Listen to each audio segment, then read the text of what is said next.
गाँव की यार कोई मतलब कंपैरिजन ही नहीं है, गाँव की कोई होड़ हो ही नहीं सकती। लेकिन सबसे बड़ा चक्कर क्या है कि हम गाँवों को भी अब शहर बनाते जा रहे हैं।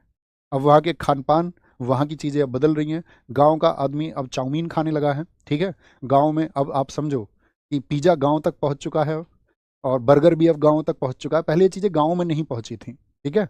अब तो गाँव में भी जैसे पहले मान के चलो रिश्तेदारों के लिए दूध होता था, तो अब तो कोल्ड ड्रिंक है, दुकानें हैं, अवेलेबल है, ठीक है? तो अब तो वहाँ तक कोल्ड ड्रिंक भी पहुँच चुकी है। तो गाँव हमने बना दिए हैं अब शहर। गाँव का आदमी अब एक भ्रम में रहता है कि यार हम तो गाँव में रहते हैं, हमको ज़रूरत नहीं है। तो वो अब कसरत भी नहीं करता, उतनी घूमने-फिरने भी नहीं जाता है। शहर के लोग अवेयर हो रहे हैं।